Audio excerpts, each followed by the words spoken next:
Maintenant, nous allons passer à la division de notre ensemble de données en données d'entraînement, de validation et de test. Pourquoi diviser en ces trois parties-là? Il faut savoir qu'un modèle, le rôle d'un modèle de machine learning surtout, c'est de généraliser, c'est de pouvoir généraliser sur de nouvelles données. Donc, lorsque vous construisez un modèle de machine learning, il est bien de pouvoir évaluer sa performance sur un nouveau jeu de données, c'est-à-dire sur des données qui n'ont pas servi à son entraînement. C'est pour ça ici, il faut diviser en données de validation et de test. Mais pourquoi validation et test et non pas seulement test? D'abord, les données d'entraînement, c'est pour entraîner le modèle. Les données de validation, c'est pour sélectionner le meilleur modèle parce que nous allons utiliser plusieurs algorithmes. Ces algorithmes seront entraînés à partir des données d'entraînement et formeront des modèles. Il faudra sélectionner le meilleur modèle parmi tous ces modèles construits. Et ce sont les performances sur les données de validation qui vont nous permettre de sélectionner ce meilleur modèle. Et pour finir, ce meilleur modèle sera évalué encore une fois sur les données de test afin de vraiment s'assurer de la capacité du modèle à généraliser. Donc ici, il s'agit d'une double vérification, c'est une double sécurité. Commençons par diviser les données. Donc pour cela, nous allons utiliser la fonction train-test-split. Mais avant, nous allons créer la data frame des variables indépendantes et stocker la variable cible dans Y. Donc, data, il suffit de supprimer la variable churn, qui est notre variable cible.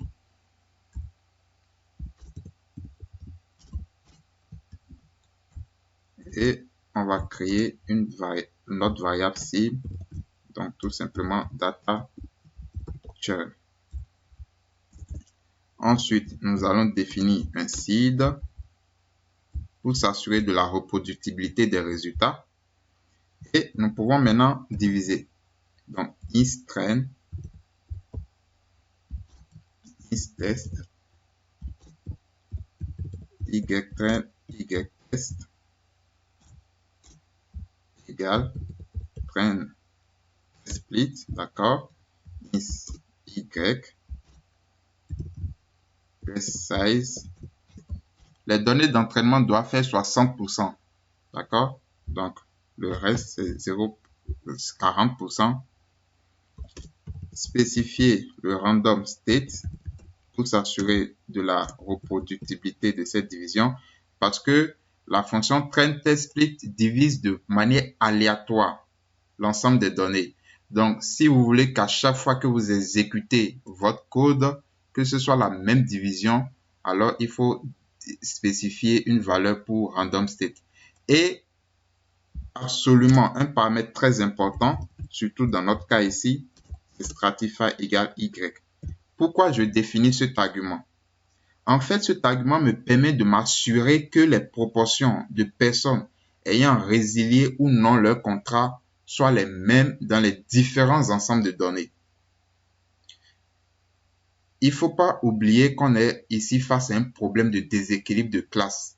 L'analyse exploratoire des données nous a révélé que nous avons beaucoup plus de clients qui ne se sont pas désabonnés que de clients qui ont résilié leur contrat. Donc, face à ce problème, il faut s'assurer que dans nos différents ensembles de données qui seront formés après division, qu'on ait la même proportion de personnes ayant résilié ou non leur contrat. Parce que si on n'a pas la même proportion, cela peut créer un biais dans notre modélisation. Donc, c'est la variable, le paramètre stratify égale à Y qui nous permet de s'assurer qu'on ait la même proportion de classes au niveau des variables, de la variable cible. Donc, maintenant, je vais diviser les données de test créées ici en deux parties égales pour former les données de validation et de test. Donc, ici, ce sera isval, istest, yval, ytest. Donc, ici, test, d'accord, y test, et en deux parties égales. Donc, finalement, j'aurai 60% de l'ensemble des données qui sera attribué aux données d'entraînement, 20% qui va représenter les données de validation et 20% qui va représenter les données de test. Et là, je peux exécuter.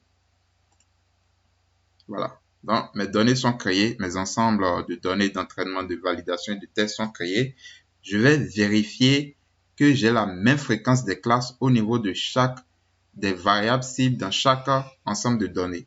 Donc, je vais appliquer la méthode value count, mais puisqu'elle s'applique uniquement à une data frame, je vais à chaque fois transformer la variable cible en une data frame.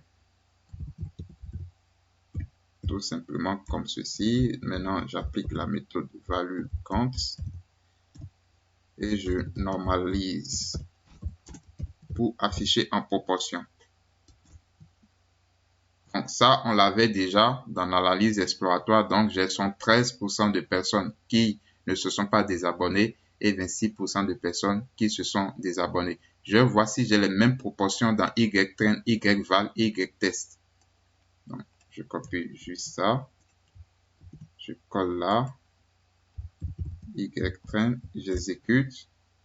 Regardez, j'ai la même proportion exactement. Je vérifie dans YVal aussi.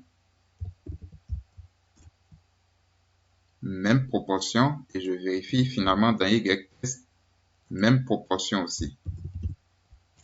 Donc, vous voyez, c'est très important d'avoir cette assurance-là et c'est le paramètre Stratify égal à YTest égal à Y, en tout cas la variable cible qui vous permet d'avoir cette même proportion au niveau des variables cibles.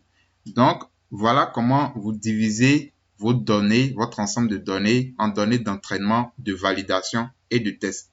Dans la vidéo suivante, nous allons passer maintenant à la normalisation des variables.